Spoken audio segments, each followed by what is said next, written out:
What's up, everybody? It's Nick here from thegameraccess.com here at E3 2012, touring Activision. I'm here with Tej, the game director of Transformers Fall of Cybertron. Huge fan of the Transformers series. What's the latest going on in the Transformers universe? Well, Fall of Cybertron is, in my mind, the greatest Transformers game that's ever been made. And even beyond that, it's just a great game. We have a ton of playable characters, and what really makes this one so special, there's kind of two things, I think. One is, it's going to be a big shock, right? What makes Transformers so cool is transforming. Right. So we really have embraced that. We really learned a lot from what we did on War for Cybertron, brought that into Fall, because if you really think about it, we actually didn't have a lot of games that we could look to for some parallel ideas. There's really not. You know, getting into, I love Halo, right? But getting into a Warthog, really fundamentally different than having that vehicle access at any time, everywhere in the game, always. Right. So we didn't have a lot that we could draw from, so we kind of did a real good job on War, and I think we took all those lessons and we really evolved that thinking for Fall. So I think what fans are going to expect or see is the evolution of that kind of embracement of Transformers. The other piece that's really cool about Transformers is a ton of really cool, interesting characters. So our mission statement on this one was, how do you really get in the head of Optimus Prime when you're playing as him? How do you really understand who Grimlock's all about? And that's story, that's audio, that's level design, that's character mechanics, that's what their vehicle is. All those things kind of holistically coming together to make my experience as Optimus Prime be really special.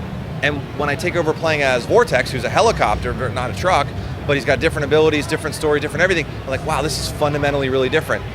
Grimlock turns into a T-Rex, fundamentally different. Bruticus is a 80-foot tall combination of 5 guys, fundamentally different. So each one of those really pushing you and challenging you strategically and keeping that variety in the game, really important for us. So you guys probably been very busy on the project. Is this something you started on right after the War game? Yeah, so immediately following War, myself and my crew have been working on this game for 2 years. Okay. Yeah, we And what's some of the difficulties you guys ran into trying to deliver a new experience?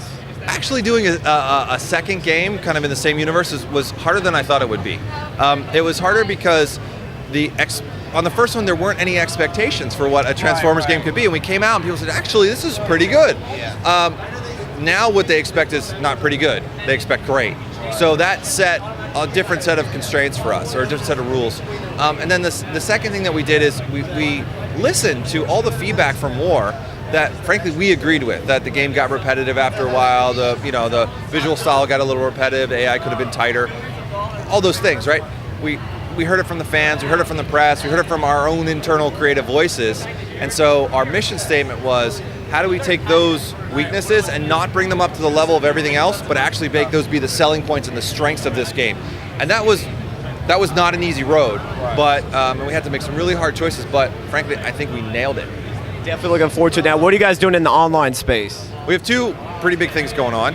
One is the competitive, which we're not sharing too many details on yet, but if you played War, you can expect a similar type feel. We have a class-based multiplayer system. Actually, a lot of people who played War really enjoyed the multiplayer. But what we did not execute well enough on was the customization, and we have blown it out. We have blown it out this time around. So every character that you build, you choose parts. Head, chest, upper arms, lower arms, legs, wings, wheels, tank barrel, and you just, trust me when I tell you, you will spend tens of hours just in the menu, building and colorizing and doing all this all cool stuff. And then with the colors, one of the things that I'm really thrilled about is we added, not only can you pick colors, right, everybody can do that, but we have a slider bar for how metallic you want it to look. So do you want your car to look like a G1 painted metal car, or do you want to slide it all the way to the other end and now it looks like a concept car that's ultra shiny? You can decide where you want to be. So tens of hours. And then the other thing that we're announcing, I can talk a lot about, is escalation mode.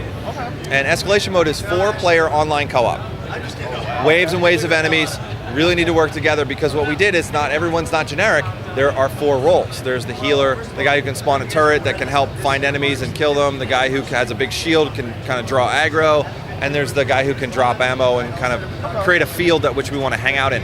So, but you can't have 2 healers, you can't have 2 ammo guys, right? So everybody needs in the lobby you kind of select your role, and then if you don't toe your job, team falls apart. Team falls apart. And when you add that plus all this innate vehicle stuff, it really, all right, well, let's go to the other map. And then it's cool because you see one guy transforms into a plane and the other guy rolls across at his tank, and we're all heading to some spot that we're going to. unlock a new door, or fire off a trap for the enemies, whatever it happens to be. I would definitely appreciate your time, Teague. When can we expect Transformers to come out and on what platforms? August 28th, we're coming out. Yeah, and yes, I'm very excited. We're coming out on the PS3 and the 360 is what we've done at High Moon Studios. And you know, one of the things that the other announcement we have at E3 is that when we read the forums, the things that a lot of the Transformers gamers wanted is a PC SKU. And at High Moon Studios, you know, we've done PC SKU before, but we really wanted to focus on the console component. And what we didn't want to do was just slap it in a box and throw it out there. So we found a partner in Mercenary Technologies to do a PC and do it right. So also day and date, there's a PC SKU. Oh, nice. So 360, PS3, and PC. Alrighty, well, definitely appreciate your time. Definitely looking forward to it. Awesome, thanks.